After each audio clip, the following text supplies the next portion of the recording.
Ryan Malish. Chris Thomas. Here. Brian Wallace. Here. Okay, first item we have is minutes. Would somebody like to approve or? Approve the minutes from last month. Motion by Brad Zeman, second by Chris Thomas. Any other comments? Call the question. All in favor, say aye. Aye. Opposed? Ayes have it. Public comment on items not on the agenda. Is there anyone here who would like to address the committee or commission on any items that are not on the agenda for this evening? Hearing none, we'll move on. First item we have for public hearing and discussion action on request for exception to the Code of Ordinances regarding signage, Lamp House Building, 203 East Main Street. Introduction, Chris, is that this sign was before you at the last month's meeting, and they've made some revisions to it, and because of those revisions, they're requesting an exception to our sign code. And as part of requesting the exception, it has to follow the conditional use process, so that's why there's a public hearing involved. And so what I'd like to do is, if you want to hear from the applicant, talk about the changes that he's made based on comments at the last meeting, and then hold the public hearing, and then we can provide some further staff comments. Okay.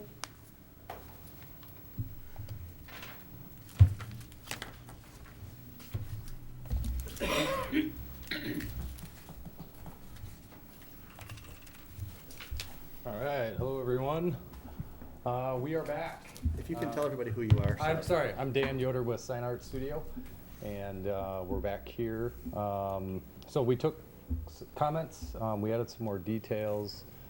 We also proposed a in-between version of the blade sign. We have proposed a 20 square foot version initially, which is shown here. And we proposed a 40 square foot. This time we are showing a 30 square foot for consideration. Beyond that, on this page, there isn't any more detail added here. If we scroll down one more page, we did also include the retail sign package or the retail sign plan. If we could scroll down one more page. Oh, sorry.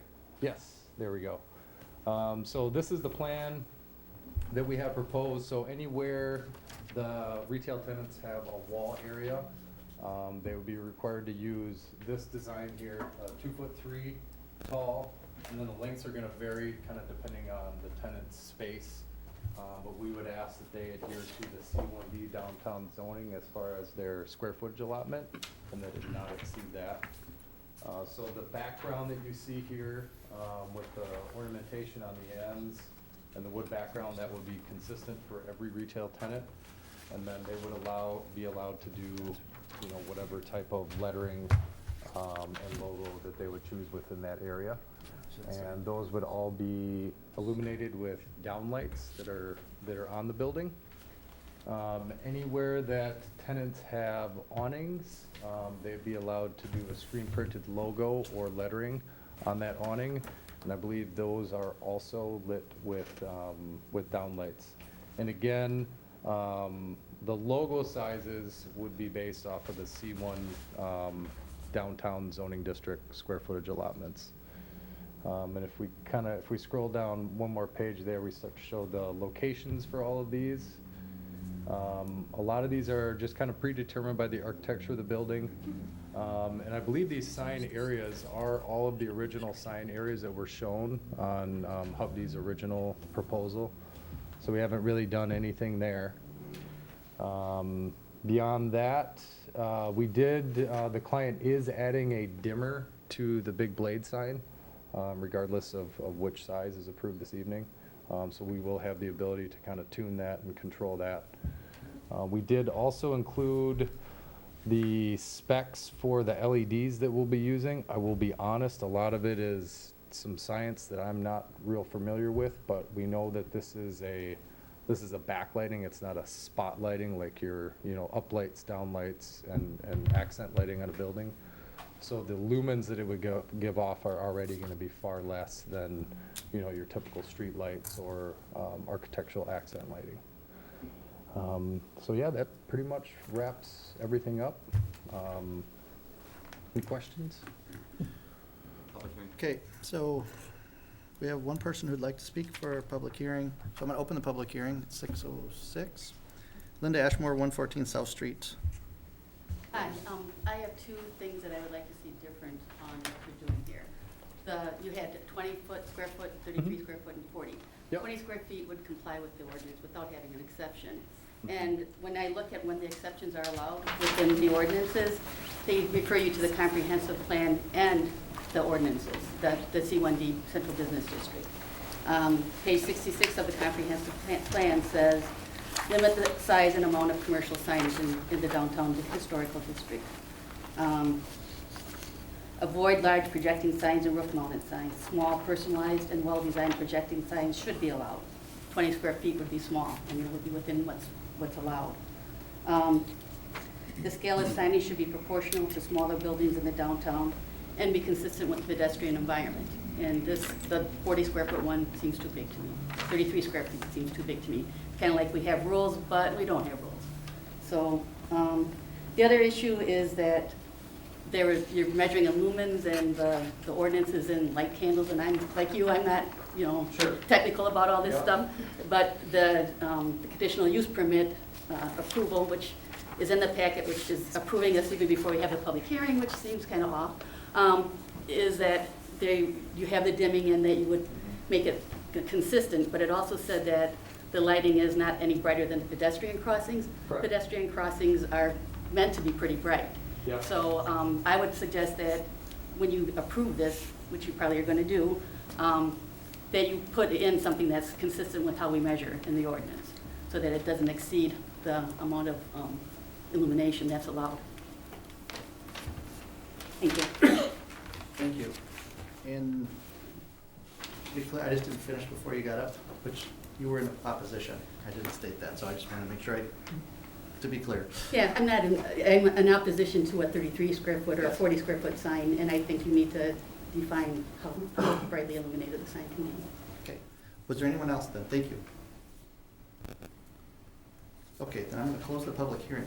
I believe last time we had this discussion was how these lights were looking on the building, where they would be located, where a 20-foot wouldn't be really appropriate with how it would fit within the building. So why don't we go through that again, just to talk about that and refresh everyone's on how that would look and Yeah. and why. Jason, maybe you want to just address that quick?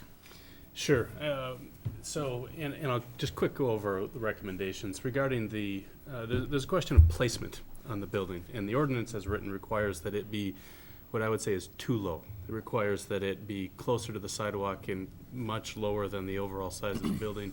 The suggested location is much better. I think we had concurrence across the board on that at the last meeting. Regarding the question of size, we kind of polled everyone to kind of get your temperature, take your temperature on what you felt about the compliant 20 square foot versus the proposed 40 square foot last time, and kind of heard a variety of opinions, including a couple suggestions. Well, what about something in the middle? The applicant's proposal showing what a 30 square foot looks like. Their packet also included some examples from existing signs on buildings in the Madison area. Based on feedback from you guys and looking at the illustrations provided, my recommendation is that you should consider allowing that exception to go up to 30 square feet on the area. Finally, on the question of the brightness of the sign, neither the applicant nor we as staff really feel we have enough information to say this is what it needs to be. Comparing this type of sign to other the light generated from this sign to other types of light, such as downward focused street or sidewalk lighting, I don't think is really an appropriate comparison. And so my recommendation is that you require that they be dimmable, which is already going to be the case, and that you empower the village engineer to work with the owner to make adjustments that strikes an appropriate balance between the brightness of being able to see it versus not being disruptive, either glare for drivers or affecting other people nearby, especially residential occupants in the area. Your ordinance says it can't exceed 3-foot candles at the property line. Front of the building is close to the property line. I think you may exceed that, so I'm recommending that you allow for an exception with some opportunity for staff to influence where it settles. Okay. Yeah, and then if I may just add to that too, I mean, the intention of this is a soft, warm glow. You know, we don't wanna blow out the texture that's within the resin panels that we're using for this. The whole intention is kinda going off of that gas lamp, you know, feel, that warm, soft feel. So the building owners don't want anything bright, you know, that would be disadvantageous to them and their tenants. Us as the designers and producers of the sign, that's, you know, goes outside of what we're after here too. So it sounds like we're all kind of on the same page in that regard. Commissioners, any comments? Brian? Lois? I have no comments. No comments? Chris? Are we strictly only looking at that sign on the side, or are we also talking about the tenant signage, or is the tenant signage within code and we don't, not The comment on tenant, that? as far as the downlights go, that are on the building? Well, just the size of it and everything. You've got two different tenant signs, I think is what you're asking about, right? Right. Yeah, they're just two different styles of tenant sign, and as far as I'm aware, they meet the ordinance per the individual tenant as far as their size go. They'll be required to meet the code requirements in terms of the tenant. Yeah. Brad? Yep, no issues. Joe? No. So I have a couple comments. One, my daughter lived in a building in Madison, and she got to be in the room that was right next to this. So the glare off of the lights was tremendous. Mm-hmm. Now, the developer put in different shades so they could block that at night. Yep, But that's a concern I had with just where this is located, that it could be a problem for the residents. yep. So that needs to be addressed for those residents. I think that's important.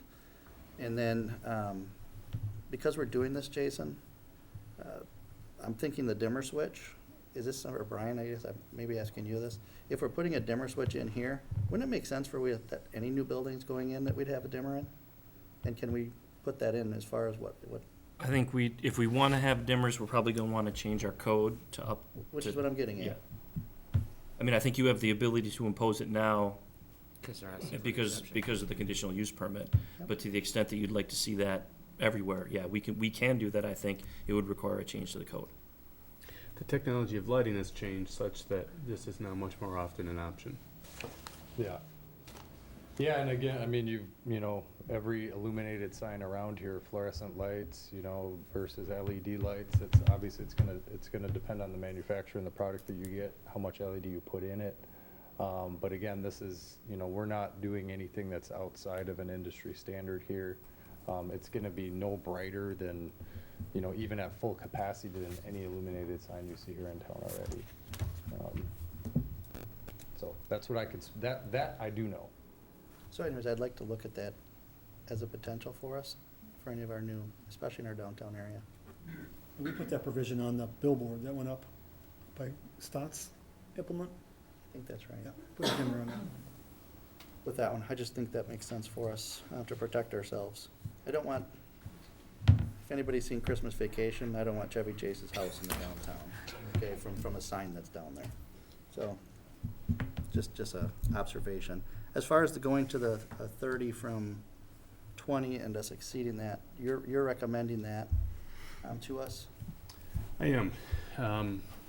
Based on the illustrations offered, I think that the 30 square foot sign is proportionately appropriate to that building, and I don't think excessive or out of place in the environment. And do you think that it's probably in our ordinance at 20 right now because we didn't have any buildings of this mass at that time? I think that's true. I also think that was the intent of saying that projecting sign can't exceed 20 feet above the roadway. But I'm guessing that particular part of the ordinance really just doesn't make sense to me. It should be based more on how it relates to the building, not a not a height limit in my opinion. But yes, I think it was based on an assumption about smaller buildings. Okay. Okay, I have a question. go ahead, Brian. How do we control the individual businesses' signs? How is that determined for size? Size is limited by the ordinance, and it's by the. So does it go back to the same ordinance that we're just, discussing? So in our downtown sign code, it allows for tenant signs for each individualized unit.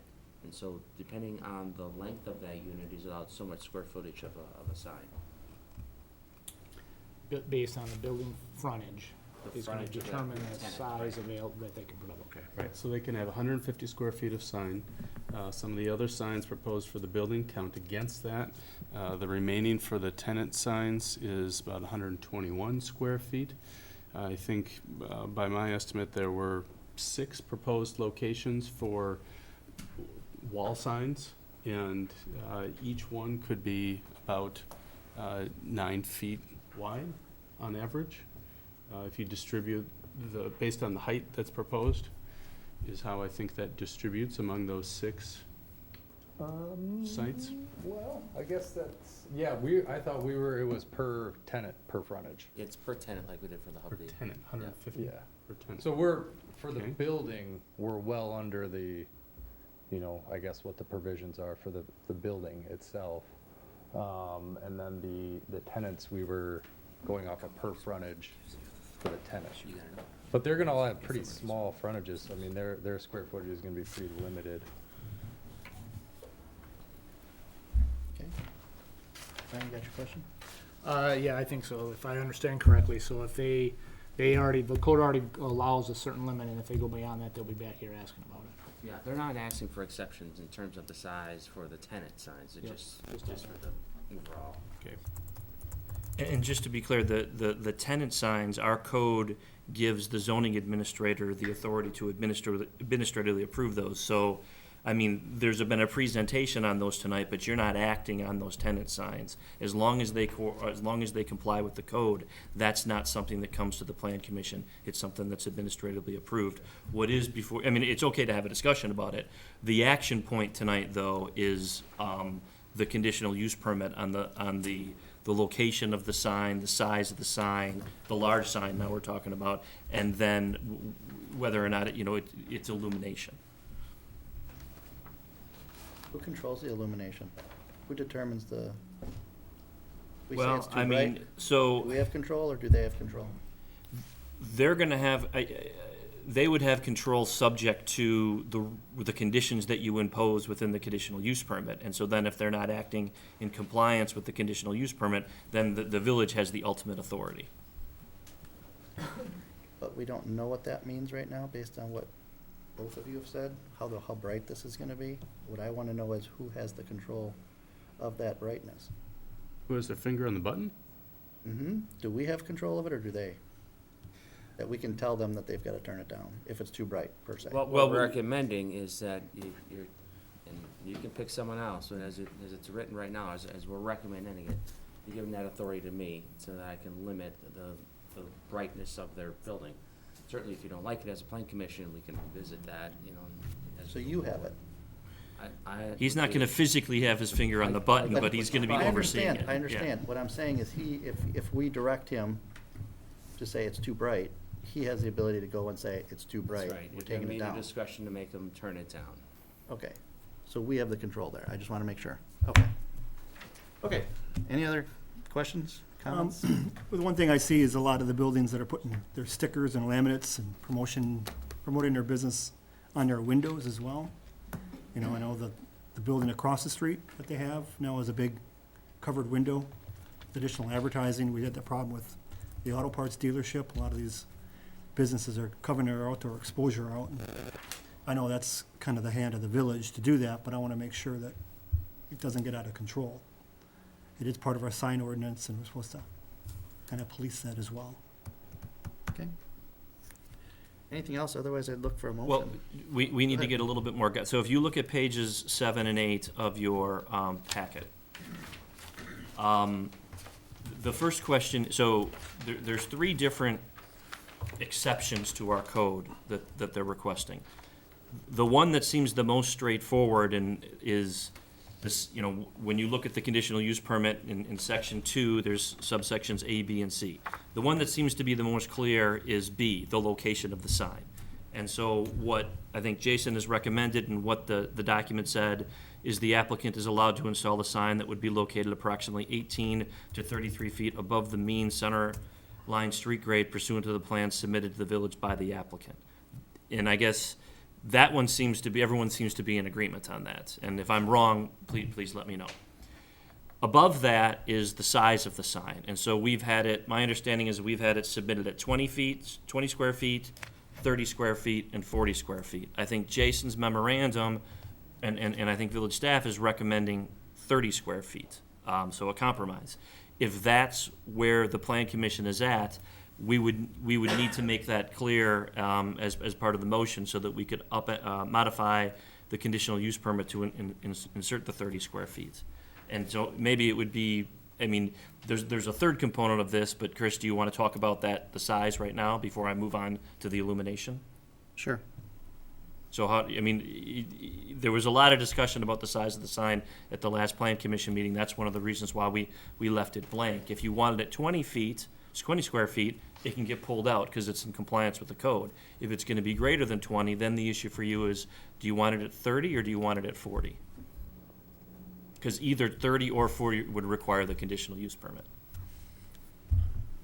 So I was at 20 last meeting and felt that Jason, I think Ed also convinced me that 30 seemed to be the way to go for the size of the building, where it would make sense, and why I asked the questions I did earlier. So I'm at 30, so I'm just, for you guys to know where I'm at. I don't know where all you And are. I'll second that thought, in proportion of the building and the height, Okay. with the 30. Yep. Did the size of the building, I'd say 30.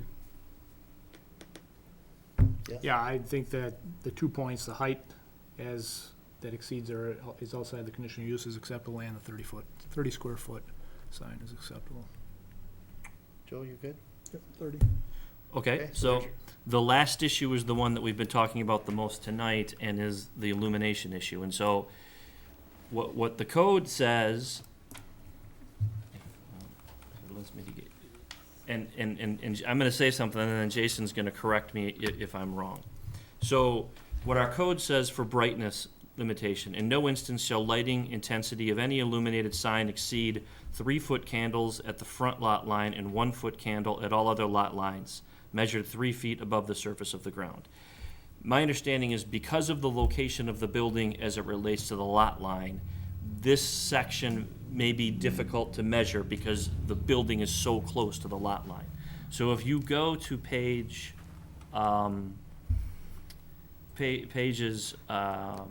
11 and 12 of the packet, starting at the bottom of page 11 onto the top of page 12, Jason has a recommendation, and I'm just going to read it to you. I recommend a requirement, well, first for dimmable lighting, and so I think everybody agrees with that concept, to have dimmable lighting.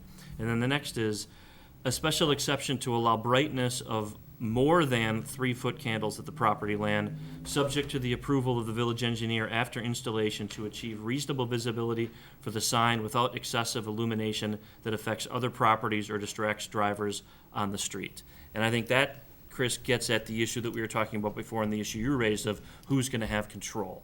And if you were open to effectively adopting the recommendation on that it needs to be dimmable, and then the language that gives Kevin authority to do that, we would essentially pull that language from Jason's memorandum, and we would put that in subsection C of the conditional use permit. And on one level, it is a little open-ended, but it's also open-ended in a way that gives the village a lot of authority. And so, to that extent, it should give you a little bit of comfort. Now, the flip side to that is you always have the ability to say, you know what, we're okay with the 30-foot sign, we're okay with the location. Before we want to act on the brightness issue, we want more information. And I think at a staff level, we're okay with adding Jason's recommended language to the conditional use permit. Again, because although it's broadly stated in our favor. Okay. I'm good with it. Getting it agenda that way. Brian, As worded there, I think is acceptable, yes. Chris? Okay. So then, if you're okay on that, I think it would be Motion to approve the CUP as presented with approval of the 30-foot vertical sign and the addition of the recommendation regarding lighting taken from Jason's memo. And that's the sentence that we'll pull and we'll incorporate into the conditional use permit. Do I have to repeat that? Unless, I think Tracy might have gotten it, so you might be You able can to say just so say. moved if you want. So moved, I'll make the motion. Okay, motion by Brian Wallace, second by Joe Zutzelberger. Any other comments? Okay, I'll call the question. All in favor, say aye. Aye. Opposed? Ayes have it. Next public hearing we have, thank you. Next public hearing we have is public hearing and discussion action on a request for conditional use permit to allow outdoor patio service, Boston's Pizza, 1370 Waterwheel Drive. Kevin? I don't know if the applicants of the Kinsels want to make a presentation, but in your packet was the proposed outdoor seating. And Brian has drafted the CUP in such a way that it follows many of the other standards that we've used for outdoor alcohol consumption in terms of noise and hours of operation. The good example we use is the Octopi Brewery.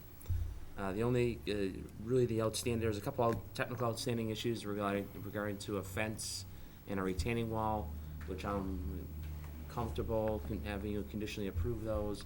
I think I can work that out with the attorneys in terms of building the walls and the fences that would be appropriate. The only other issue that we may need to have a little bit more discussion on is the parking capacity. Originally, when this plan was submitted, the parking capacity was based on indoor seating, and now we're adding the outdoor seating. And we need to know if you're gonna get comfortable with adding the outdoor seating without adding this additional parking. And I think they have a couple different solutions that they're gonna offer on how to mitigate some of those parking concerns that may occur. How many additional parking would we need? Yeah, like, 40 seats there. it's one per, If you look at page 36, he's got it in Kent's. 5 more or 10 more? We're 10 stalls short.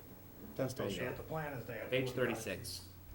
On the outdoor patio, we currently have 79 stalls. 74 would cover the 220 inside. So with the additional 45 seats outside, we're about 10 short.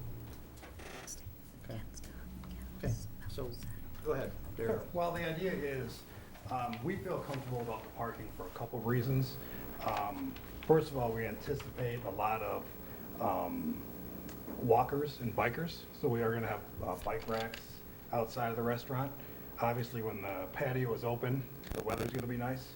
And just from the research that we've done, we feel that we will have a lot of people coming in by bike or walking because of the proximity to the neighborhoods. Yeah, so that's number one. And number two is on Waterwheel Drive, there's 105 spots currently, which is, right next door to us. So we can very easily use those for overflow parking if needed. And then the strategy would be for our employees to park if needed for that overflow, allowing the parking in the restaurant for patrons. And then the third thing is being, very family oriented. We anticipate a lot of the seats are gonna be with children, people under 16 years old. So not everybody's driving, so that helps with the capacity as well for the parking lot. So we feel pretty comfortable with the number and how we can manage that. Public hearing? Anything else, or otherwise I gotta open up a public hearing? Nothing else to add? Okay. Then I'm gonna open up the public hearing at 6:30.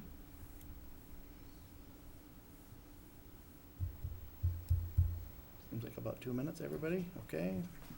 Okay, I'm gonna close the public hearing. Commission members' questions. Can I start? Is you guys okay with that? Go for it. Okay. I usually don't.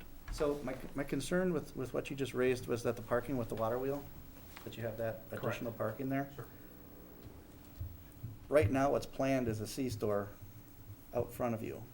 And I'm concerned about the parking being out there because of the traffic flow that's gonna be involved with that parking and people and pedestrians having to come through there.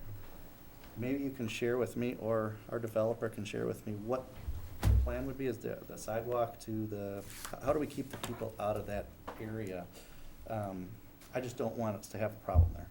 There's gonna be a lot of traffic that's gonna come into that spot. It's gonna be coming to your restaurant, it's gonna be coming to, that C-store potentially. And so I have a little concern about parking out there for that reason. So we're adding, we're going over our parking potentially here, and if we're gonna go out there, I have concerns about that. When we designed and built Water Wheel, really wouldn't have to put any parking stalls there. There's extreme overkill. But, someday we might need a few. So we're not even going up Simon Crestway, this is Water Wheel. There's a lot of wheelchair accessible stalls, they're there. So, if we need 10, there's 105. And they're basically, the first stall almost touches his property. If I could add to that. We just figured we'd jam as many parking stalls as we could down there by Waterloo Drive and Simon Crestway, because we were always envisioning some sort of commercial uses would use them or want them. It isn't like they're gonna assign this one's for our restaurant only, but that's the whole intent of why all those extra parking stalls are there, is to support this commercial area. And being 10 short, it isn't like we said, okay, we'll allocate a whole bunch of these for you guys. It's just common sense, I think, would say that, yep, there's a bunch of parking stalls here. It'll all be connected and it shouldn't really be an issue. So my question is, do we have a path coming up there? Do we have sidewalks that are going right up to where Boston's will be from the road? Yes. Okay, so they do have a pedestrian path that they get there with. Okay, that helps me. Okay. Other commission members? I'll start with you this time, Brad, if you have any. I biked it, as the new owner talked about. Rode around it, got an idea of what to expect, and I did see that parking available. It is some distance, but on those nice days, people won't be afraid to walk. Take advantage of the new restaurant. Okay. Chris? Was there any issue with noise or anything like that from village staff? Or just parking? Well, that's as Kevin had indicated initially, if you look at pages 34 and 35 of your packet, the proposed conditional use permit at the top of page 35, so in section 2C1, does address noise issues and really the time with which you can have the outdoor service and amplified music outside. This is language, I would say standard language that we've put in other conditional use permits relating to the outdoor service of food and alcohol for restaurants. Octopi is one example. We have similar language for Lone Girl, I think Doughboys, basically any place that we've had allowed outdoor eating or drinking, we have a similar noise issue, noise condition that's identified in the CUP. And just as long as you guys are looking at that page, when you look at section C4, there is a condition there that says if parking becomes an issue, and just to be clear, because we're in the joint planning area, this is going to be a motion by the Plan Commission, but it's really ultimately something that has to be approved by the Joint Plan Commission. But it says if parking becomes an issue, the Joint Plan Commission has the right to reevaluate the conditional use permit. So we do have some language in there trying to anticipate, if there is a parking issue, we have the ability to look at it again. Is street parking allowed anywhere around there? When he's talking about street parking, he means not parallel parking along Waterwheel, but there's perpendicular spots that have been built into the roadway so that there's the 105 additional parking spots that are really undesignated at this point. I don't know. No. Joe? In light of section C, Maybe. Right? The only question I have is, obviously, this came ahead of time, or previously, for conditional use, and I see the patio, if that drawing was accurate, was on there at that point in time? Just a second. There's the parking. Sorry, this is the current version, I think, of the GDP showing the planned on-street parking. How does that compare to as constructed? On the patio? Yeah, no, we're talking about the on-street parking. On-street parking. Waterwheel Drive. Both Waterwheel and Simon Crestway. I don't know, but it looks real close to what it is. It looks just like that. So otherwise, it's not permitted, in this block, it's not permitted, as I understand. The parking is perpendicular parking there and here. That's the on-street parking. You can- Are those walks in all the way to the, from those parking stalls up to the proposed driveway? Already, they've been pouring concrete. You know, because if you're showing that sidewalk going out to that, to water wheel to connect. There's a few minor connections. As that new drive is put in for Boston Pizza, they will be completed. Yeah, the only question I had was, and again, it was, you know, brought before this committee many meetings before I got here. So I'm just curious, it did show that patio and stuff out there, but this wasn't part of that conditional use permit at that point in time? Correct. I'm good. One, just a couple of comments. I didn't have a memo on this one, but I fully support the use of that on-street parking as flex that can accommodate this. I think you want to avoid over-parking for every individual use. In an urban environment, people are accustomed to, if they can't find parking in one spot, they pop out into the street and look elsewhere. This is at the edge of a cornfield, and people might not be thinking about that. I think there's a risk that people may choose to just park along that driveway on the way in, even though it's curb and gutter. I don't know that this is necessary to require up front, but you may find that a sign that says additional parking available on these streets could be helpful in getting people to that parking because of its distance. What staff concerns do you still have, other than what's talked about? Retaining wall on the fence, but that would be a condition of approval of resolving that. Well, that's in, if you look at page 34, section 2A. So that section there is kind of tied in, then if you look at the memorandum that Ken Strauss had provided, where he had, I think, raised the same issues that Kevin just raised, where essentially, you know, to the extent that more detailed plans are required, they're going to satisfy whatever concerns Kevin and Kent may have, they're going to have to be run through Kevin, and I'm sure he would consult with Kent. And they're going to, you know, whatever Kevin and Kent say, that has to be done, essentially. Okay, and it talks about fire pits here. Is there proposed fire pits out there at this point? We have one fire pit that with 8 seats around it. So that'll have to go through And approval. that 8 is included with the 45. Yeah, the fire department has to approve it, and at the tech staff, they did give their consent to that type of, it's not wood burning, it's a gas, right? It's- Gas, correct.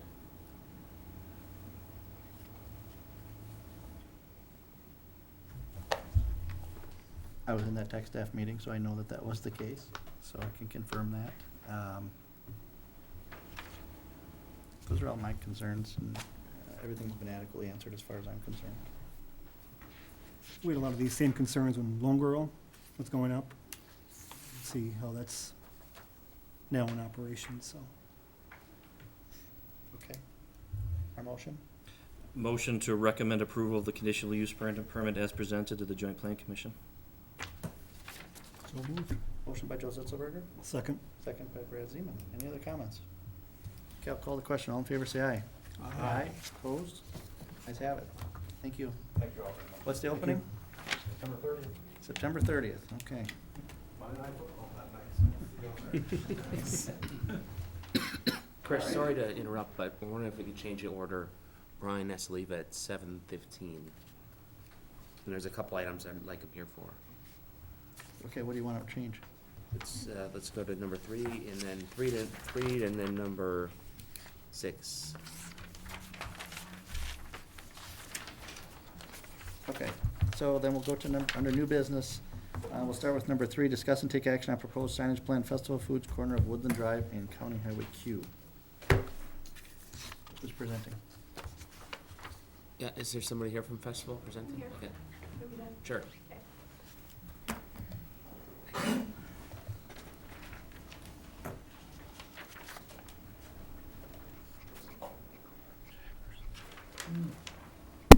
Good evening. I am Lauren Lofton, and I'm an attorney at Weston Dunn, and I am representing Festival Foods in connection with their project in Waunakee.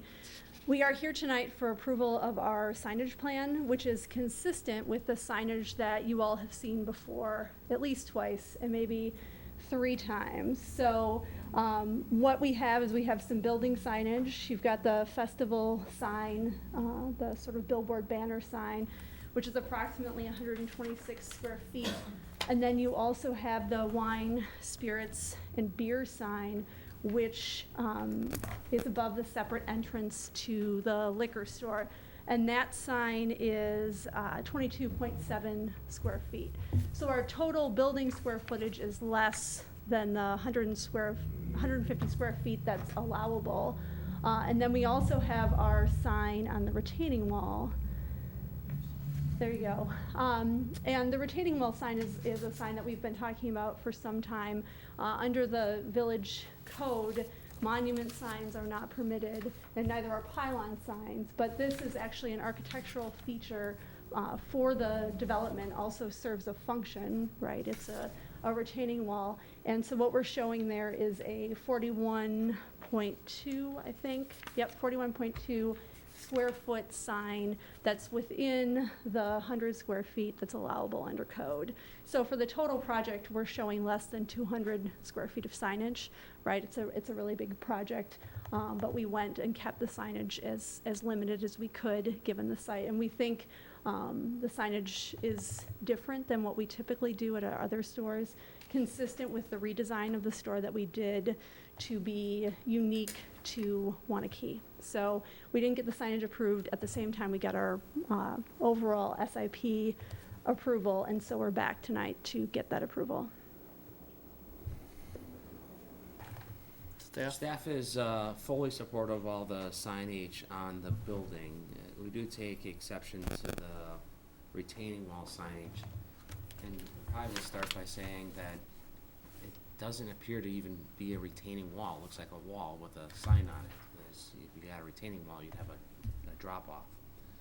But more than that, it looks to me, at least at the staff level, it looks and appears and it looks like a monument sign. And we've been very restrictive in terms of not allowing monument signs along the Q corridor. We told Dean they couldn't have a monument sign. We told the dental place. We told across the street Hy-Vee stores they can't have a monument sign. So the policy's been very clear, set going in from the Joint Planning Commission that we did not want to see monument signs, individualized monument signs along this corridor. And for that reason, staff is not supportive of that, I call it a monument sign. Okay.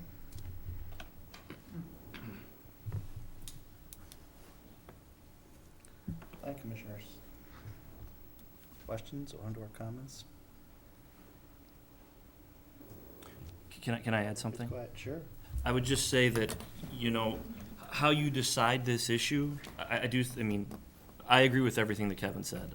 You also have discretion, if you look at that, you think it's a retaining wall sign, you have the ability to approve it. Well, here, again, the Joint Planning Commission is the ultimate approving authority, but you can make that recommendation. What I would tell you is that we need to treat everybody the same. I mean, that's the fundamental issue. All of these developments along Q to date are PUD developments. So we have the ability to treat them differently than, you know, other developments within the city. My understanding is we have not allowed any monument signs in Kilkenny Commons. So Dean Clinic, First Choice Dental, Andamart, anything else. I think the only monument sign that we've allowed there is if you're driving north on Q and you turn onto the Parkway, you will see a sign that it's a directional sign really, because it tells you this way to Kilkenny Residential and take a right if you want to go to Kilkenny Commercial. We have told Forward Development Group and Hy-Vee that they are not going to have any monument signs along County Highway Q. That's a PUD. Kilkenny West is a PUD. If you want to approve this, and again, I think you have the ability to do it, we're going to have to allow Hy-Vee to have a similar sign. If the Dean Clinic and First Choice Dental have come to us in the past and asked for monument signs and we said no, I think if they came to us in the future and said, well, now you see that you gave it to Festival and you gave it to Hy-Vee, now we want it, I don't think that we would have a reasonable basis to deny that request. First Choice Dental, Quick Trip, Boston Pizza Store that we just had. So as I would say that's a factor that you need to take into consideration as you're looking at this, because we do need to treat everybody the same. So, I'm assuming when we were going through the whole design of this, Festival was sitting down low the store, that people have a very visual look at the store from the road, without this sign. That they're gonna know what it is, plenty of signage there. Is that fair to say?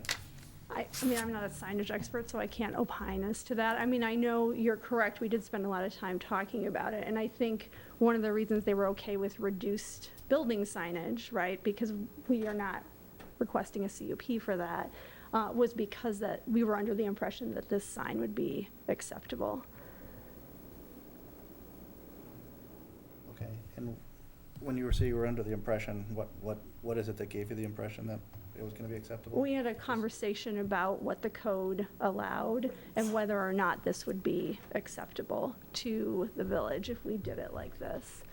Because the retaining wall is going to be there no matter what. We take the sign off, the retaining wall is still there. So I think it was, again, looking at the overall effort to create this really beautiful integrated design, was thinking, all right, well, we'll tie the retaining wall in with the signage that ties back to the building. So it's looking at the whole of the project and figuring out how to make it all work together. And being respectful of the fact that the village really wanted to keep the signage on the building as minimal as possible.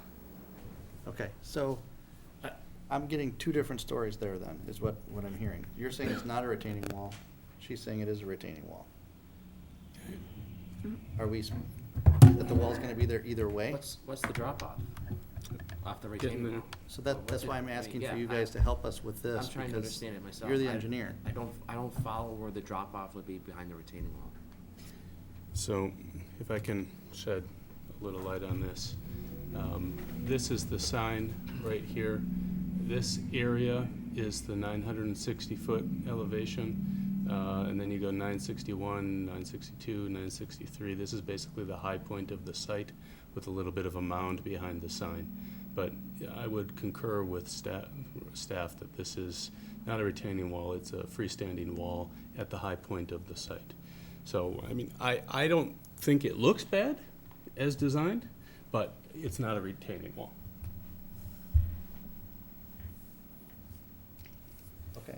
So if that wall's not there, what will be in its place? Is it holding dirt? Is there any function to that?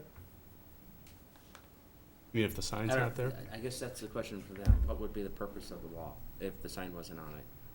It's my understanding that the wall was engineered to be there. So I wasn't privy to that, but that was my understanding of, that the site was engineered to have the wall there. I mean, I don't think, again, as I said, this is an incredibly expensive wall. We didn't just put it there to put the sign up there. My understanding was it served a function, but I'm not the project engineer. Maybe Don or Jerry can help. If you drive in on Woodland Drive and you're going into Kilkenny Farms, very similar. And when I first met with the festival people, we made quite an effort. It's quite a bit of expense for them to put the stone to match the Kilkenny Farms monument wall. You know what I mean? Where you come in Woodland Drive and you're going into Kilkenny Farms, there's a circular wall there. And that really was the idea, is to tie Kilkenny Farms together with the festival folks. And that's why when I was talking with them early, we wanted that same, it's rusty Chilton stone along with some of our quarry stone. It's a great looking sign, and that was our idea to tie it together. So I'm still unclear. They don't even need to have this wall? Well, Is that what I'm hearing from? I think that's what you're hearing from Kevin, yeah, and Jason. I'm asking the same question. What's the purpose of the wall? We usually have a wall, that's, So it's a if- safety issue, but what would be the safety issue of this wall? So I'm assuming that would save you a lot of money if you didn't have to put that wall there. I assume so as well. I Oh, mean, I okay. haven't looked at the budgeting, but I would guess so too. And again, we can confirm with the engineer, but I don't think this was the sign was not the tail that wagged this dog, was my understanding. I mean, obviously there are cheaper ways to try to throw a sign out there and get you guys to approve it. Sure. So that's kind of, I mean, I'm sitting here saying I can't approve it because of what we've talked about with why we've been trying to stay consistent with that corridor. But if there is a reason for having the retaining wall, I would guess it, rather than having a ugly retaining wall, so to speak, why not allow that to happen? Well, so one of the things I think you could do if you wanted to tonight is you can approve all the other signage other than what's being called the retaining wall, because it's all consistent with the village code, it's consistent with the GDP, and then try to have village staff follow up with the engineers from Festival to try to get more information as to, is this truly a retaining wall?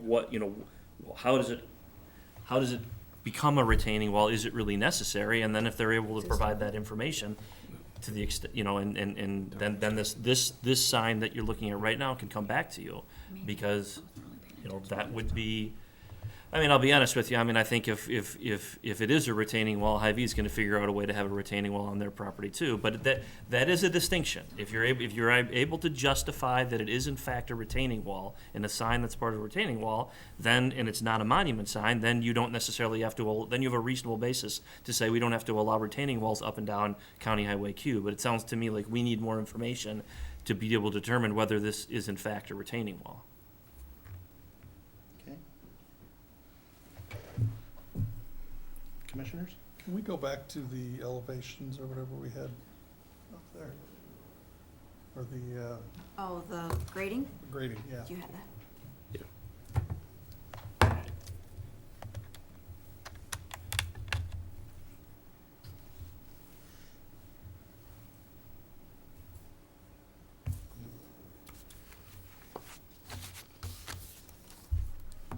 So I believe the high point on the site is this 964 Yeah. right here. The road is at, there's a 959, it's around 960.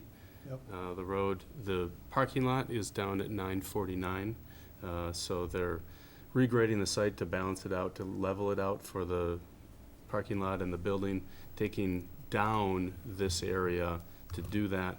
And so it'll go uphill from there to the road generally, but at this corner, there's a little bit of a mound there around and behind the sign. But behind the sign, I guess, is where I'm looking and saying if there needed to be a retaining wall between the parking lot and where that sign is That would be more likely. That would be down here, maybe too. Yeah. But that wouldn't be visible from the road. Exactly. It goes from the road down to the Yeah. parking. So take that away, and what you'll see from the intersection is the building and the signage on the building. Leave it there, what you'll see from the intersection is the sign. Okay, thank you. Chris, any good? Brian? No? Brad? No.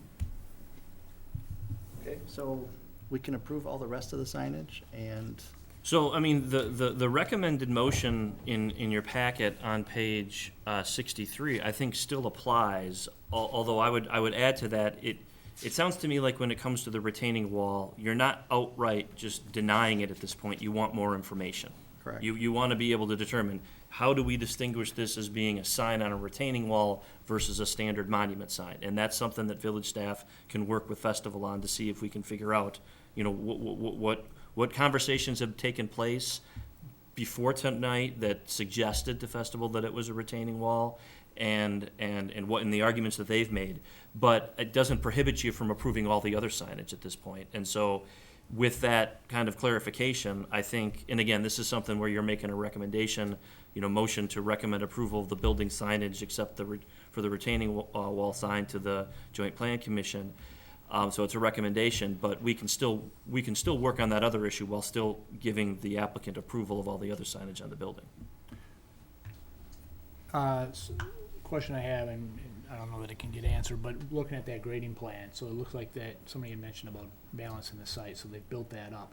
And if there is no wall or sign there, more than likely that's gonna have to be regraded so they have better visibility to the store. How does those little minor issues affect a already previously approved plan? The nearest part of the parking lot in their grading plan is 20 feet, proposed to be 20 feet lower than the existing grade. So the high point, I think, on the site is close to the road. It goes up from the road, and they're taking that down and pushing that back to level the site out.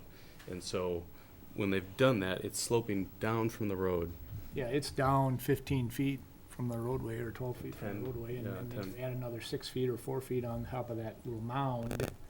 Now you're 16 or 17 feet from. Well, does this answer the question? I mean, I think if we sit down and meet with them and they convince us that it's a retaining wall, and so the sign is part of the retaining wall, the village staff is probably gonna be back before you're recommending approval, in which case, then there's no changes that are necessary. And I guess maybe this is more too simplistic, but if it's not in fact a retaining wall, then I'm not sure there's really gonna be any need to change anything, because it wasn't serving that purpose. So I don't think the plat would have to be modified. Is that? No, you got, Brian, I think if there's some minor changes to the grading plan, I have authority to change the grading plan to meet it. They've given me that authority to do that. Yeah, all right. I mean, and Don mentioned that as, you know, the wall is to try to accent some of the other Kilkenny features further down in the development, so it may be, you know, even if it's more of a decorative wall, you know, are they gonna wanna keep something there going forward, even if there's no sign on it? Can't answer that. That could be appropriate. I mean, Well, it's a and I good think looking, our it's a approval good looking wall. covers that. I think we were approved for the retaining wall. The question is whether or not we can have a sign on it. I don't know if that's what you're asking, but Well, in essence, that becomes part of the conversation, yeah. yes. I mean, Yeah, I'd have to, oh, so you're saying as part of the plat approval was the retaining wall approved in and of I itself? think it's part of the SIP. Okay. Yes. Yeah, the wall was on Because the it's in the site plan. plans. Yep. And I would label it an architectural feature, that wall, not a retaining wall per se. Just for sake of argument now, if that had a development sign on it, does that change the, being a monument sign then? Like a neighborhood sign? Yeah. Well, I think one of the things that we're open to is on South Holiday Drive, having a similar monument sign on South Holiday Drive just off of Q, the same way that that it exists right now on Peaceful Valley Parkway for Kilkenny Commons. I don't, that hasn't been presented, but I think at a staff level, we wouldn't have an objection to that.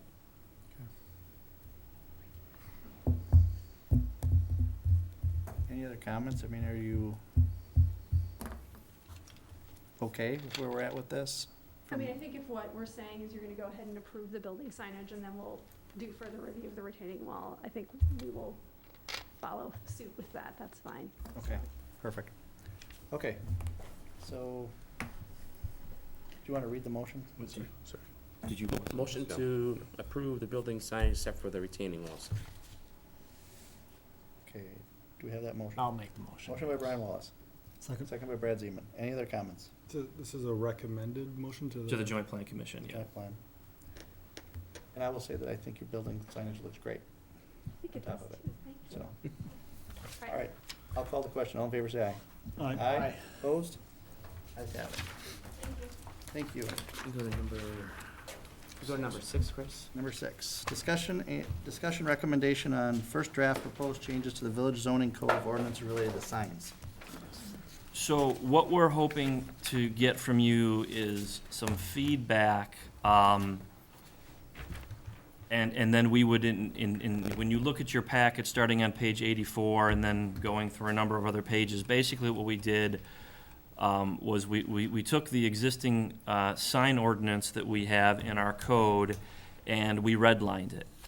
And our focus at this point in time is to try to update our code so that it is consistent with a U.S. Supreme Court decision that was issued that basically said, look, if you have to look at the wording on the sign and then that depends on what, you know, how big your sign can be, that's a problem. It can't be content-based. And so municipalities across the country have been wrestling with this issue. If there was a silver bullet ordinance amendment that we had for you, we would bring it to you because every municipality in the country would be using it. There isn't one. So what we've tried to do here is do as little damage to our existing code as possible with these changes. What we would do after we get guidance today is then bring it back to the Plan Commission in ordinance format, showing the changes. We would have a public hearing before the Plan Commission on the proposed changes. And since this is zoning, it would then go to the village board and we would have a public hearing on that. I think the feedback that we're looking for tonight really focuses on more, I mean, one of the things that we want to do, and if you look at the page that's up right now,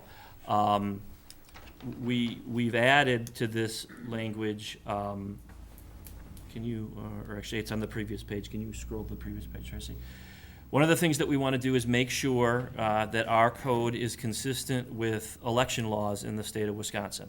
And so we've added some language here regarding election campaign period and election campaign sign. And so then if you can scroll down a little bit further, Tracy, to page 87 of the this draft here. So this is section, changes to section 133-1032, and we want to make clear that, you know, one of the things that we get to do under the Supreme Court decision is treat our own directional traffic governmental signs differently from everyone else. And so we want to add a definition to that. Then we also want to deal with yard signs. Well, within the definition of yard signs right there, we're going to be putting in language to makes clear that everybody, whatever the state laws are regarding the election campaign period, we're going to follow those in the village. And so that's one of the changes that's going to occur.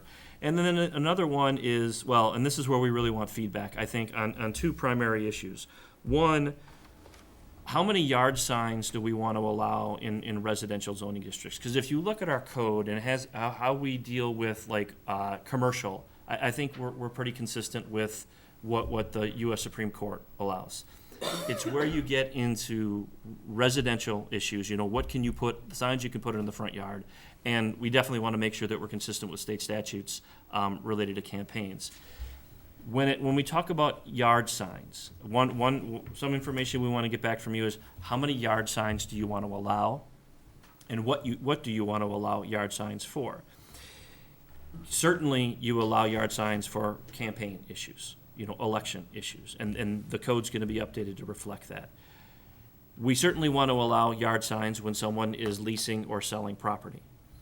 I think the feedback that we want to get from you is, are there other types of yard signs that you want to allow? Because then if we start allowing other types of yard signs, if we are going to allow other types of yard signs, then in residential districts, then we start getting into the content issue of, we can't focus on what is on the yard sign. And I will acknowledge to you that an argument can be made of, well, if it's a campaign sign, aren't you looking at the content of the campaign sign? Or, you know, because that's what distinguishes it. And under the U.S. Supreme Court decision, maybe. But I would tell you that I would rather say to somebody, we're in compliance with Wisconsin statutes when it comes to campaign issues. And if somebody wants to fight us on that issue by saying then we're inconsistent with the U.S. Supreme Court decision, then let them do that. But I would recommend that we be in compliance with state statutes before we worry about a Supreme Court decision.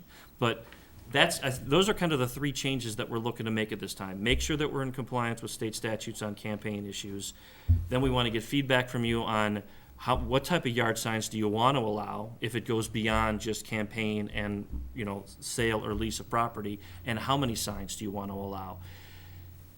If you look at that subsection 2 that's up there right now, the way that it's drafted, and you're not tied to this at all, is people would be limited to 2 yard signs except during the election campaign period, and then a lot more signs would be allowed during that period.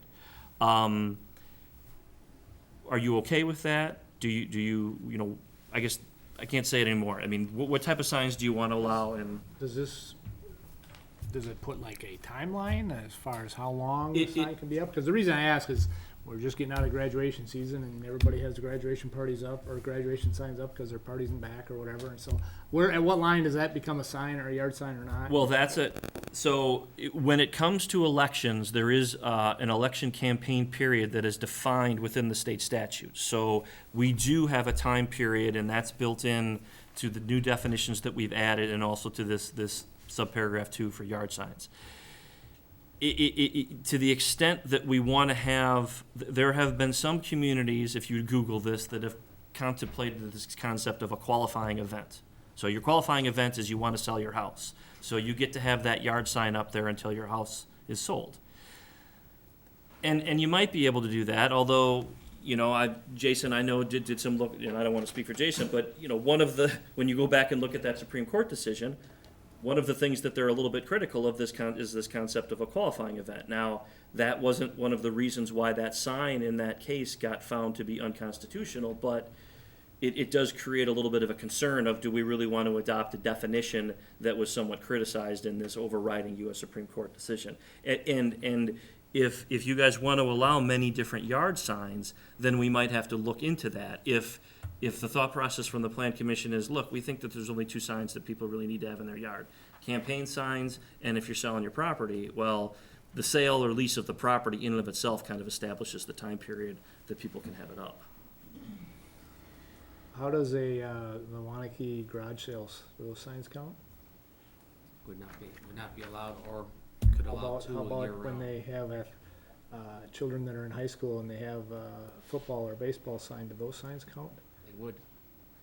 So, I mean, it can be, there's a lot of, Exactly. that aren't, it's not for me to judge if they're offensive or not, or there's a lot of applications. I would say this, the village definitely has the ability to allow both of the types of yard signs that you've identified and other types of yard signs. The issue then becomes, basically any type of yard sign has got to be allowed. And then we're going to have to work on, okay, we have to try to come up with this concept of a qualifying event, because we can't allow, for example, the garage sale sign, but then prohibit the sign of the person who's got the daughter who's running cross country and she's got something, because now, well, you're distinguishing the type of sign based on what you're reading on the sign, and then that is necessarily content-based, and that's what was found prohibited in the U.S. Supreme Court decision. Or if somebody wanted to put up a sign that had a commercial purpose, it would be allowed. You couldn't distinguish between somebody that won the state championship from somebody that's advertising a particular business. The other side is, how does it get enforced? Who does the enforcement of it? A new hired person. I would say that most, if not all, municipalities effectively enforce their sign ordinance as well as property maintenance code provisions and a whole bunch of their ordinances through a complaint process. In other words, there's basically two ways to look at it. You have enforcement by the police, which is, criminal conduct, and then things that relate to property management or how your property looks or your signs. It's usually, in every municipality, complaint-based, because municipalities don't have the financial wherewithal to be walking around and checking out every property to see if they're in compliance.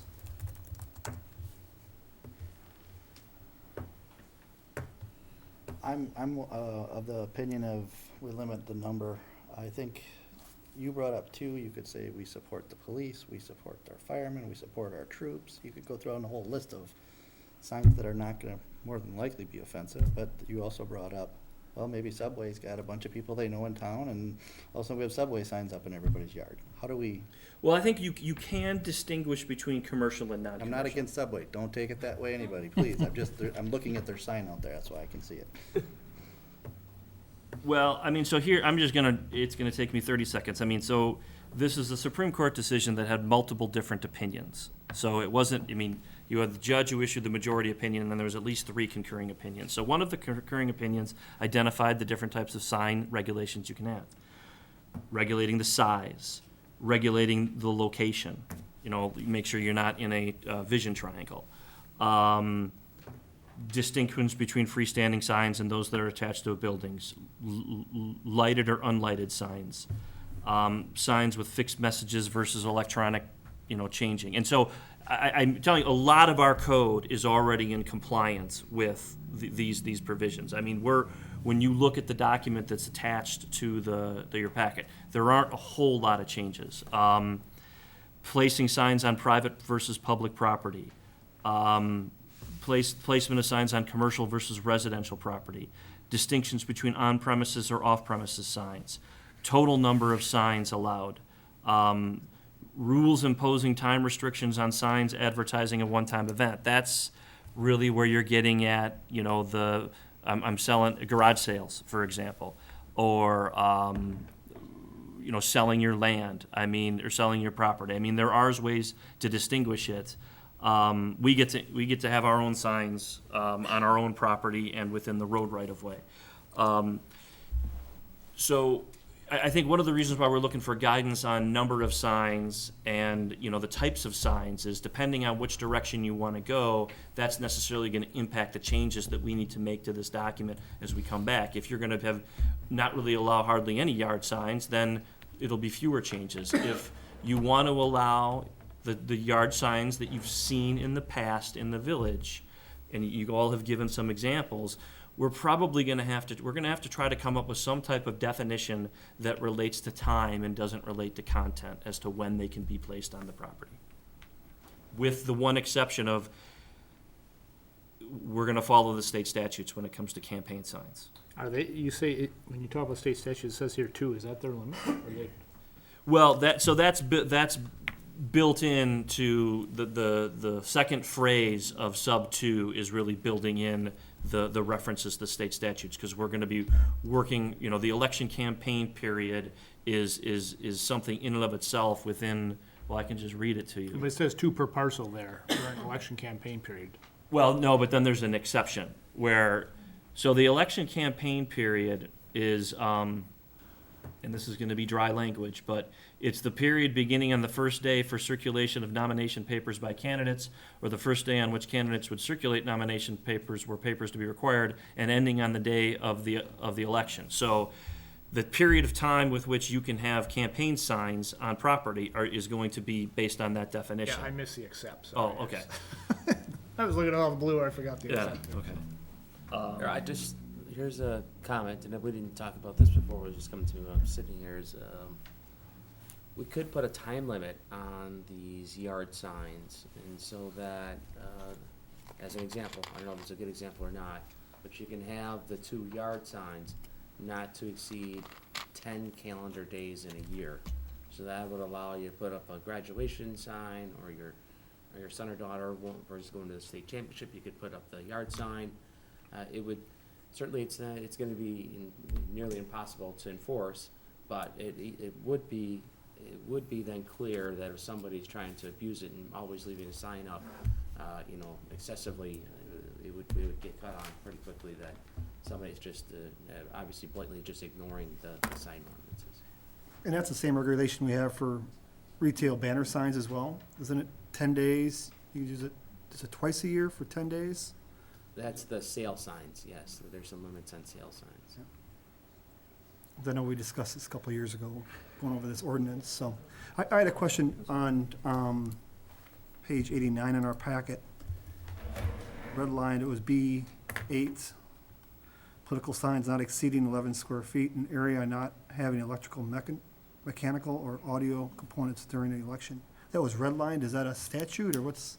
So we're taking that out because we took out the definition of political signs within the definition section, because we want to focus more on just that, the definition of, we took out the political sign definition, and if you go back to page 85 of the packet, we've added a definition for election campaign sign, and then we've also added the election campaign period. So we're trying to get away from the political sign issue and just going back to some of the language that's in the state statutes to make sure that we're consistent. Okay.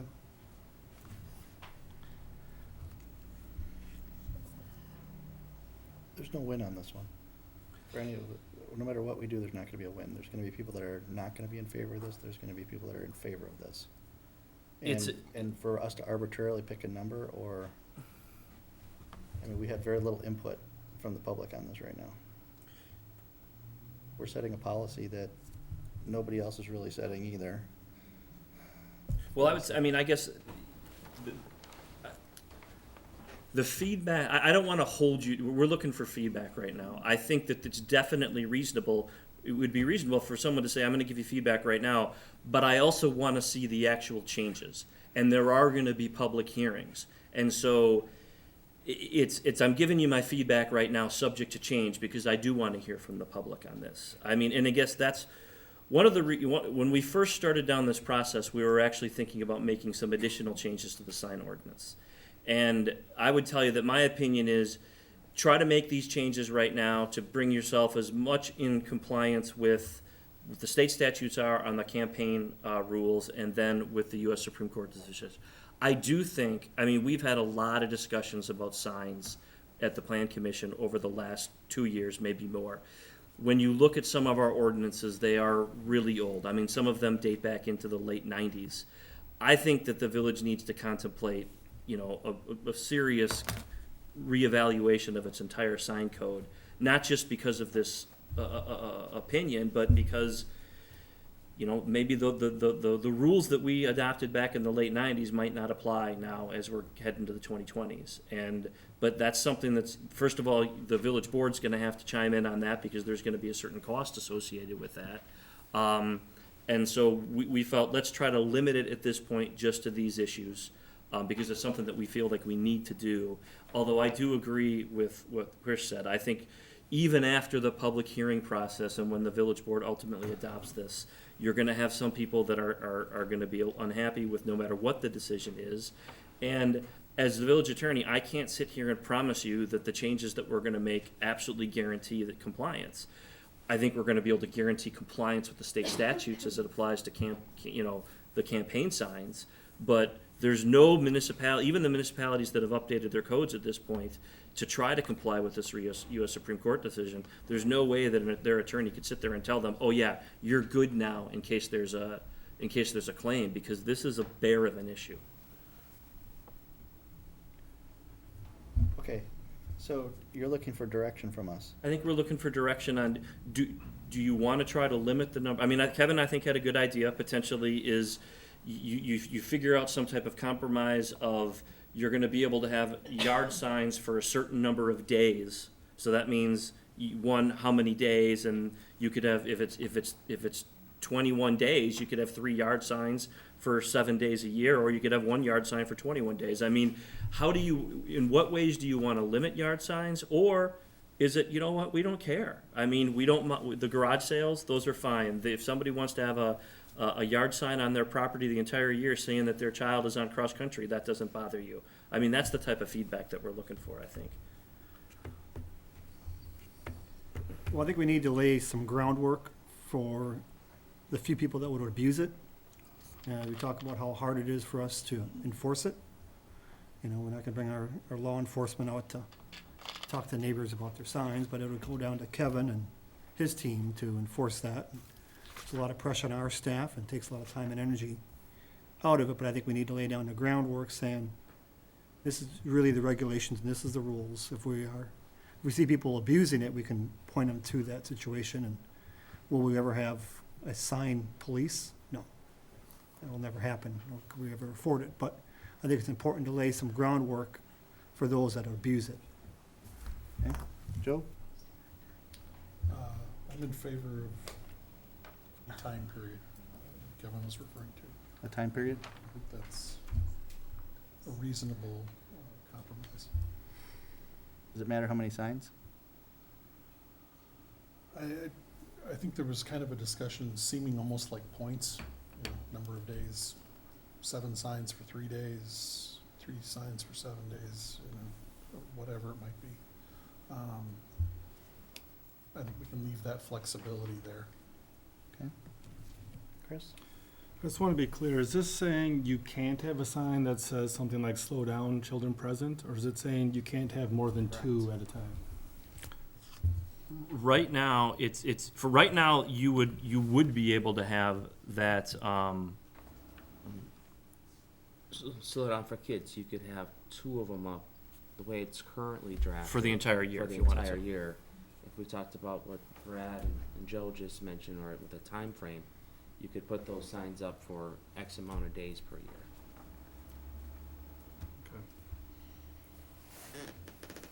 It's a good example. It's a super good example. I'm in favor of maybe restricting the number of signs, but I'm not in favor of any timeline. I mean, that's an example that could be up 9 months out of the year. Correct. In a school zone.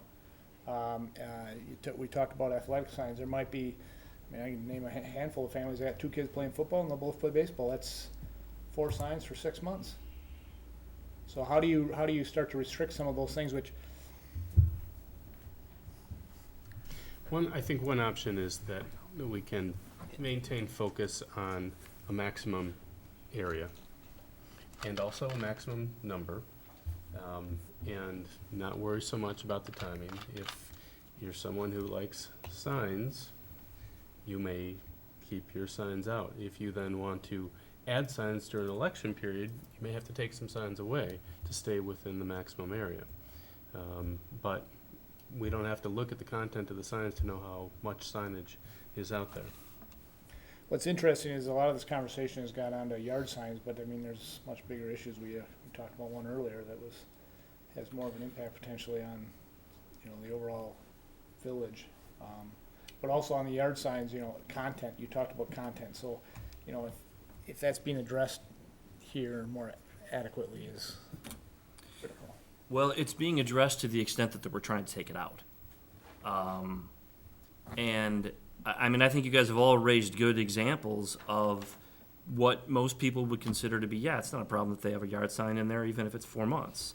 The issue becomes we don't get to regulate what that says anymore.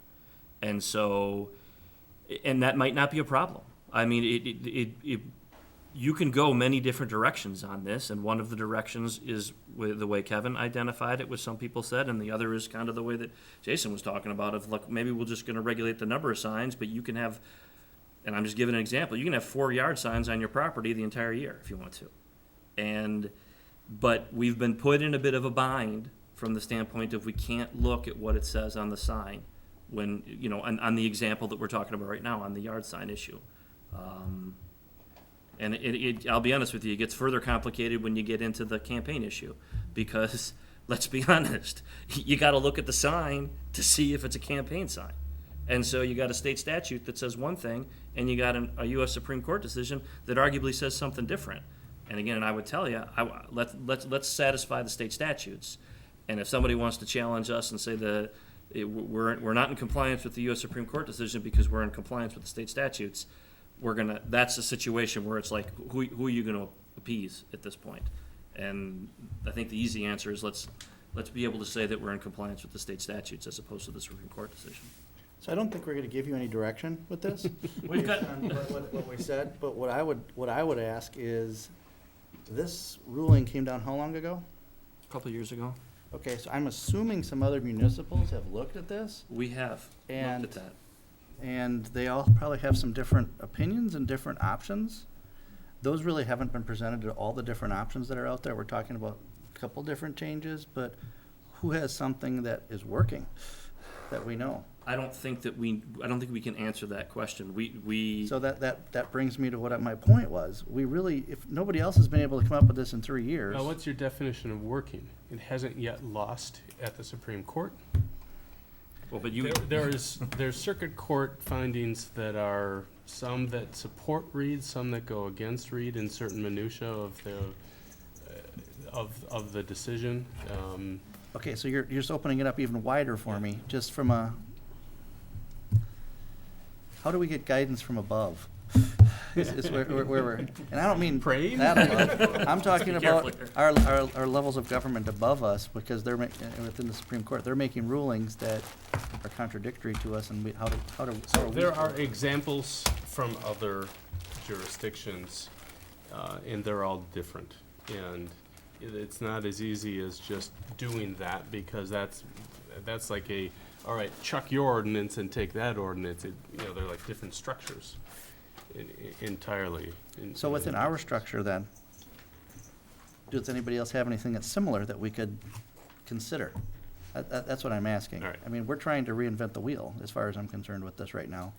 With this Well, no, rule. we're actually, we're not. Example- We're really examples trying to were- limit it. Yeah, we're trying to limit it. We're trying to take examples that we found and inserting it into our ordinances. That's what we're presenting at this point. and even under those circumstances, it's very complicated. All right, I think we got a direction. Really? Need a motion? Okay. You don't need a motion on it? I need a motion. You need a motion? Do not. Okay. Okay, so then we're gonna go back, number 1. Discuss and take action on preliminary plat for Arboretum Village subdivision, corner of Hogan Road and Quinn Drive. Kevin? Yeah, as an introduction, we've seen that at the last month, and initially we had the zoning on here as well. there's some outstanding technical issues in regards to some engineering issues that we wanted to resolve farther along before we're asking you to approve it. But at the staff level, we are getting comfortable with the preliminary plat, and they did make some changes based on some comments from Jason and other staff, and in fact, a lot of the engineering comments have been being close to being resolved. So if, Don, is anybody else here to give a presentation on this, just you guys? Certainly are welcome to do that, but if you guys want to hear a presentation from Don, otherwise, the staff is recommending approval of the preliminary plat, subject to all outstanding engineering issues being resolved to the satisfaction of the village engineer. Knowing that, and this is just a recommendation to the village board, knowing that the zoning and the final plat will come back to you at a later date, which would also include a public hearing. This preliminary plat does require a public hearing at the village board level, and that'll occur.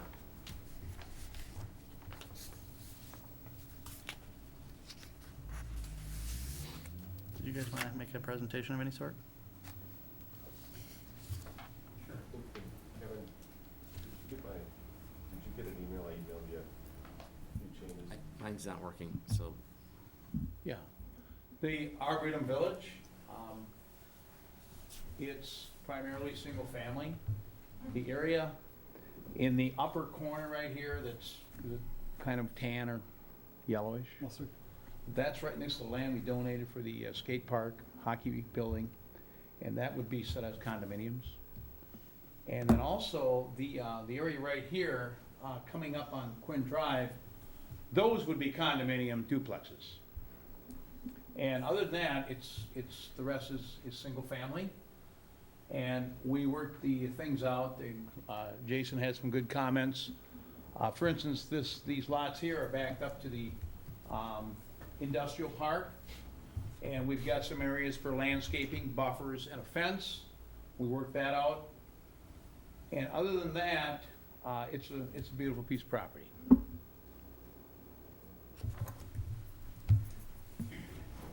Utilities been worked out on this? To their satisfaction too? Yes. Okay. Commission members, questions about the plat or any concerns?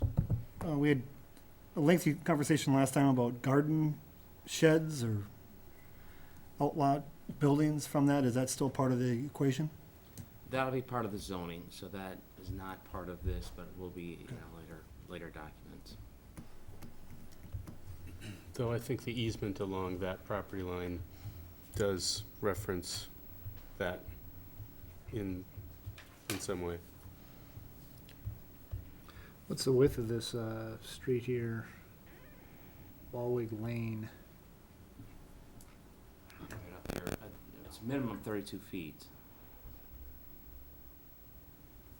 So I suspect that it's 32 feet.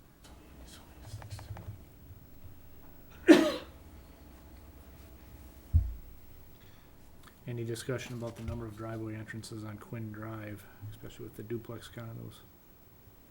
We had a discussion about there'll be shared driveways between the two of them, so there'll be duplex with each duplex sharing one access point. Is this park gonna get a pool or just parkland? The park discussion has been occurring at the Parks Committee. There's what they refer to as the Teddy Bear Park. It's the natural area off of, along Arboretum Drive. So it's not part of this plat, but as part of developers are going to be required to make that dedication. Yeah, you're talking about Outlot 4, but there's also a park up here on, yeah, which one is that? 8, yeah. Right at the corner of Prairie Yep, got it. View and Quinn. Park here, too, or just green space?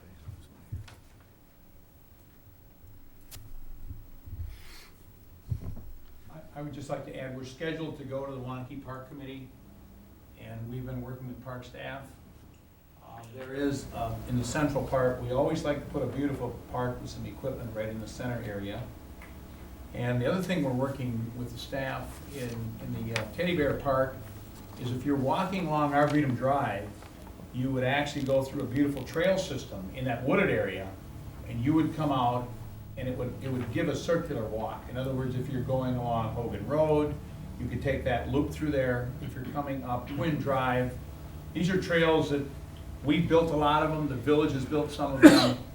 And it's kind of cool because we'd be able to put it together. So on a nice day going for a walk, you'd go through the wooded area and it would all kind of tie it in together. So this may or may not be the right time, but if you don't mind me asking, Don, you've got a lot of different lot sizes in here, which is good, because that'll promote different housing in there. Do you have any ideas right now, based on what, you know, your costs were for the land and such, what your lot prices are gonna be in a range? What we're trying to do is, for example, where the garden buildings are, very comparable to Kilkenny Farms, we had lots that actually started at $69,000 in Kilkenny Farms. There's a home on it today. And what we want to do is get a variety of homes in there. A lot of them were in the 80s. So we purposely did that so that you have a mixture of families, because when the architecture is beautiful, and I've always been proud of that. If you go to one of our communities, there might be an $850,000 house, but maybe not within a short walk, there's a $400,000 house. And that's very similar to the strategy and the philosophy we believe in. We're just looking for a generic range, if you guys have something in mind, so maybe it's too early, I don't know. If it is, it is, but I'm just trying to get that sense. The problem is, there's a destroyer and it's called the market. And I went out and helped a builder in the depression of 2007 in Deerfield. And the gentleman built a house for $299. He talked me into buying stainless steel equipment so he could sell it, and I bought it. A family came in and bought the house for $299 in Deerfield, and 2 years later, to the day, it sold for $399. So I get a little bit really freaked out when people tell me, you need to get affordable housing, but the fact that the market goes up after the fact. And I'm not going at affordable, Or it goes down. I'm just trying to get somewhat what your thoughts were from a range perspective. If you can't do it, you can't do it, that's okay. Not at this time? Usually, if you go back and ask anybody, what did your parents pay for that lot in 1970? What did they pay for that lot in 1980? Or what did you just pay for that lot? It's the old rule of thumb, it's 20%. So if you pay $80,000, you take it times 5. This is a rule of thumb. It can be all over the board. But I think it's just a good rule that at a developer's seminar years ago, they talked about it. Because I ran into a couple, they said, we built our house and lot, everything was $100,000. I said, you paid 20 grand for the lot, didn't you? And the lady looked at me and said, how did you know? Well, it was a wild guess, but it was 20%. So that's kind of what it is. But like I say, a lot of times, if you got a great community, you give somebody, when I was selling Savannah Village, those lots in the original Savannah were sold for $32,000. And it was only a few years later that house package went way up. So look, you gotta go back, this is America. The market drives it. You build that house and it actually goes up, or it could go down.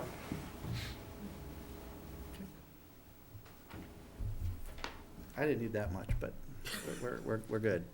Okay. All right. So we need to tonight, Kevin, do what? Actually, I have a question still. Go ahead. I'm guessing that the post office is gonna require all the mailboxes to be centrally located? Say again? The post office is gonna require the mailboxes to be centrally Yes. located? Do we Well, know where that's gonna be? Not necessarily centrally located, I mean. Well, just there are located all in mailbox one area? stations. Yes, we'll have to identify that as part of the final plat process. There is a spot identified on there, I think. Back there. Yeah, right in there. Where is it? Oh, lot 3. Okay. Any other questions?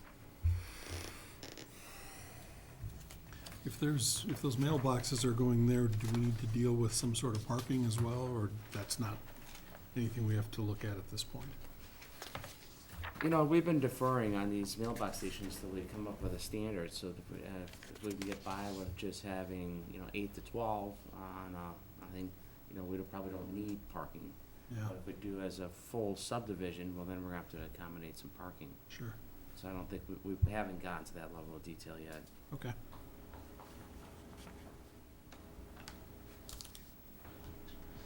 Anyone else? No? No? Okay, then we need to, our motion on this one is to recommend approval of the preliminary plat to the village board. Yeah, subject to any outstanding engineering issues resolved to the satisfaction of the village engineer. Does that ever come back then? What's that? Like the final plat and stuff come back? Final plat's coming back, and the zoning.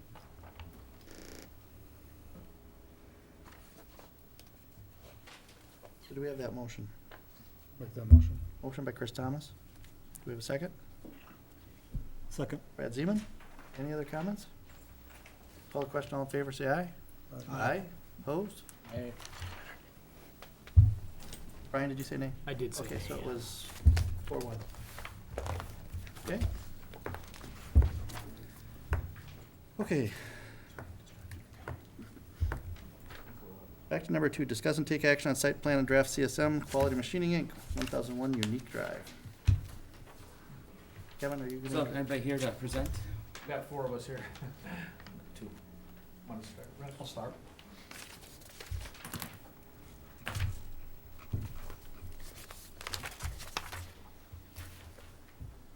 My name is Russ Kowalski. I'm with GMK Architecture. And Quality Machining currently occupies about 48,000 square feet.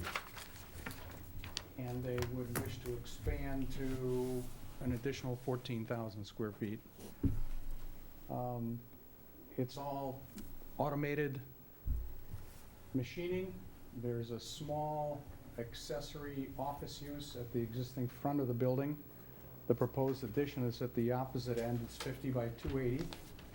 The last addition was a shed roof sloping up to the south, and we're going to meet that existing shed and slope back down again and create a full gable roof off of that is the plan. Materials and colors and details to match the existing building, as close as we can possibly match the brick. And we're okay on the existing parking count. There are some site issues that I'll defer to our civil engineer.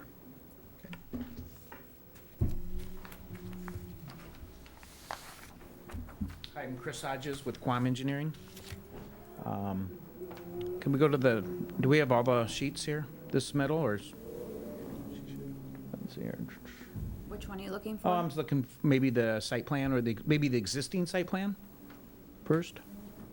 Yep, so, So, the current condition is, there is an existing utility easement that goes right here. So essentially, there's 3 lots, 1, 2, 3. So we're gonna do a CSM, and we're proposing to put the addition, when we go to the next sheet, it comes over, is it 40 or 50 feet? 50. 50? So it's gonna come over, and essentially, it's gonna go onto an existing easement. So we wanna vacate or terminate that easement, and once the addition's done, that 20 feet from that will be the new lot line, and then we'd like to take this easement and throw it over on this corner. There's about, let's see here. On this side here, there's 2 separate easements of utilities, and it's a total of 40 feet. There's no utilities using this. I don't know why we need it, but, I mean, we could terminate it entirely, but we might as well keep it. So right now, there's 40 foot for public utility to use. We got the right of way up there, we would like to vacate that. And what they're gonna do is, after this addition, they're gonna have 1 additional lot. They might sell that lot, they might come back to you later doing another addition, but at this time, this is what they're doing. We were under the understanding, there's a regional detention pond that was built 10 years ago through a DNR grant. We were under the assumption when we did this that that pond handled, took off for runoff rate, but it didn't. It actually just did for infiltration, TSS reduction.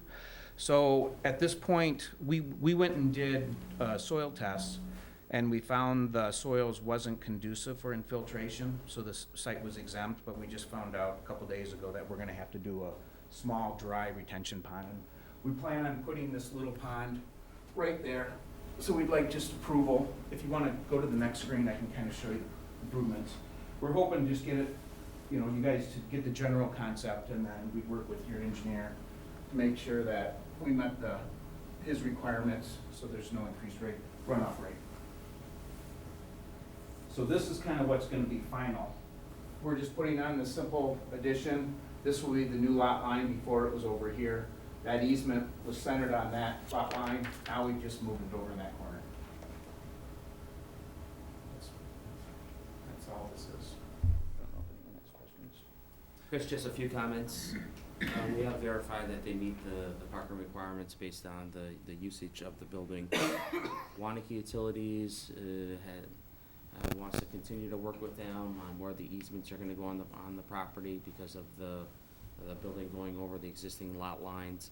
And then he'll have to solve all the stormwater issues to meet our current requirements. So the staff recommendation is to conditionally approve the site plan and draft CSM. The recommended motion is the motion to approve the site plan and recommend approval of the draft CSM, subject to all technical issues resolved to the satisfaction of the village engineer, and all easements resolved to the satisfaction of the manager of Waunakee Utilities. Okay, questions from, Yeah, do we know, like, so you're gonna, basically you're changing the lot line, changing the lot size, do we know what the building footprint is for that additional lot? If per chance it would Yeah, get sold, or Yeah, it's, with setbacks and whatnot, if it's, yeah, let's see here if I can, I put this, if we go to the CSM, that's where, let's see here.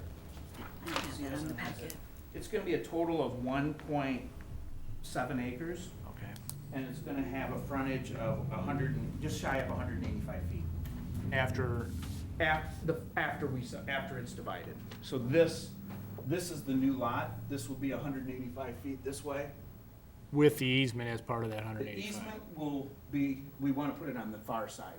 But it'll be in that, it's in that hundred and eighty-five feet, though. It is in that 185. So we can't put a building there, but potentially could do, Setbacks, and, yeah. do parking or something, just whatever you can. We don't see it being used, but, I mean, definitely. No, and Quality Machine still owns that property, or would continue to own it at least. Okay. And that property line has got the allowable setback then for the new building? Yeah.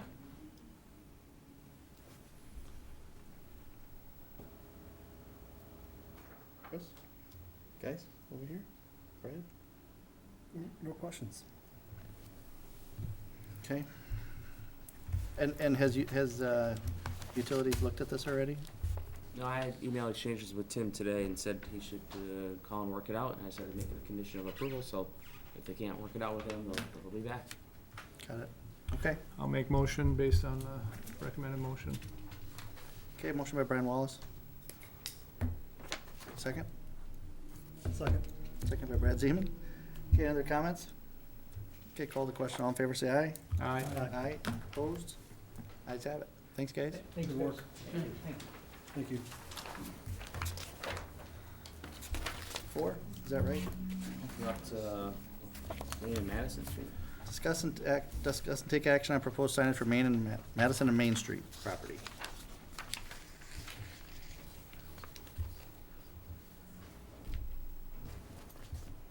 They have worked with, just as a quick introduction, they have worked with Ed Freer in terms of the materials, the location, and really the architectural look of it. Ed did get comfortable with the signage that's being proposed, and certainly they're here if you want to hear a presentation from them or if you have questions for them. Do you want to give a presentation? Is that okay? Go ahead. Sure, thank you. Good evening, I'm Bill Rupp with La Crosse Sign. So as Kevin mentioned, I was working with Ed Freer. We had to go back to the drawing board with our designs. We gave Ed a couple of them to look at. I think in your package shows 2 different designs. So the favorable one is the top one right there. This sign has changed. It went from a three-sided, well, it was a square sign, but we had copy on 3 sides. We changed it to a 2-sided sign now. And as you can see on the map, the direction, so we can get visibility from the east and west travel. I think in the comments, colors would need to be looked at, and we decided to kind of tie in a little bit more with the building colors. Not exactly, but close, you know. It's kind of, and I brought samples if you wanted to see it, but it's kind of a bronze and a light color. So the background would be the darker color with a lighter copy color. The lettering will be raised, it won't be a vinyl. I know that was a concern the first time, it, you know, wasn't just stickers stuck on there. We're gonna go with a brick base to kind of tie in with, you know, around the building, try to make it more pleasing. Other than that, I'm open for any questions. Is that the Madison and Maine logo is on both sides of the sign then? It's not Correct. It's not a store directory on the backside? Say that again? It's not like a directory or anything on the backside? No, The same. Is there illumination to the sign? no, none at all. No ground lighting, not internally lit. It'll just be the ambient lighting from the area.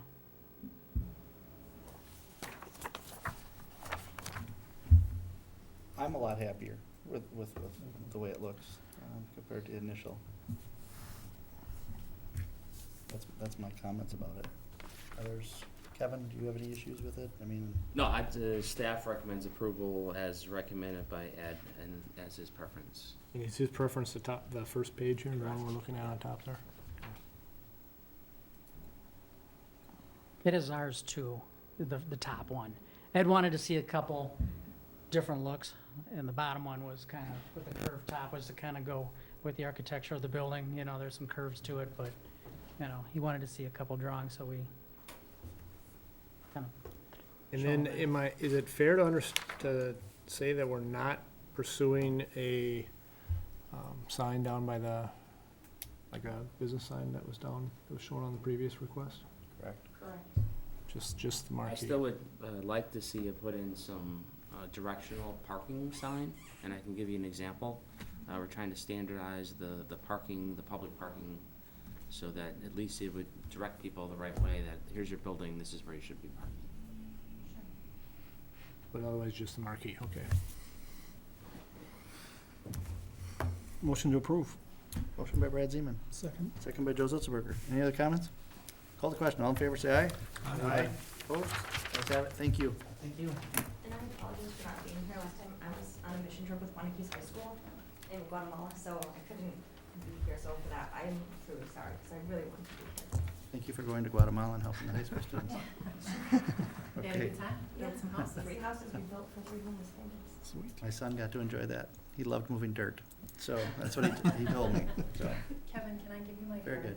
for Thank you. email? Tracy. okay, number 5, we've got discuss and take action on signage for Waunakee Public Library site. Staff recommends approval.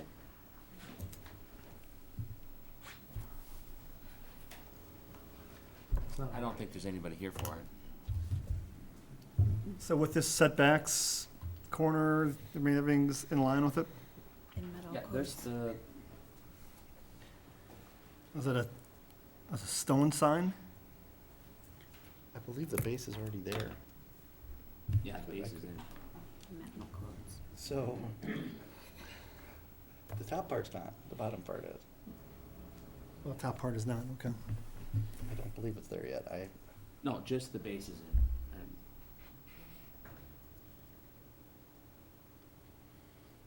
I don't know why we're gonna put additional text on there. Yeah, what is the use of the additional text space? Is that something that's changeable? Or is that just a space holder for right now on here? I'd have to get an answer for you, I don't know. I have a question. Waunakee Public Library. Since it's content-based, I didn't know we were all about Not really that funny. Go ahead, Brad. Well, I have a question because we talked earlier about festival and a monument sign, and then it says on here a small monument sign. Different. Just have to ask. Monument signs are allowed in this district. Okay.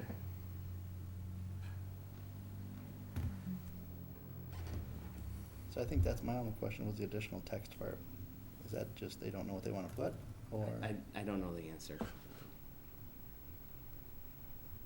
Just in case. Just in case. So does this sign meet, I mean, is this gonna be substantial enough to say this is a municipal building? And is it gonna follow the class and structure of the building? There are two of Looks them, like it one at probably each will. entrance. Yeah, I mean, This is a full package submittal, so there's, Right, I didn't have our, the village retained architects to design the building and design the signage. And so I really deferred to those architects to put this together. Okay. And it didn't look out of scale in terms of the size. And I don't think I think it's gonna be pretty clear what the building is when you go by. Perfect. Let's make a motion to approve. Motion by Brad Zeman, Second. second by Joe Zitzelberger. Any other comments? Okay, I'll call the question. All in favor, say aye. Aye. Opposed? Ayes have it. Then we've got our Waunakee West Board items. We've got a public hearing and discussion action on rezone request, Schutz 5540 Aaron Road, Town of Westport. Kevin? Yeah, this is just rezoning to village zoning to allow for a different setback so they can do an addition. I think we've already seen this at a consultation. They didn't have an issue with it. Our plan commission, our joint plan, any questions about this? No, we discussed it at the last You meeting. good? Okay. Yeah, just on a preliminary basis, they discussed what was the expectation or what they were looking for. Okay, so 2, 3, and 4, we've already addressed. So, just one more Motion motion. to adjourn. Motion by Joe Zitzelberger to adjourn. Second. Second by Chris Thomas. Any other comments? Call the question. All in favor, say aye. Aye. Opposed? Ayes have it. Thank you, everyone. Thank you, Mr. Zellner.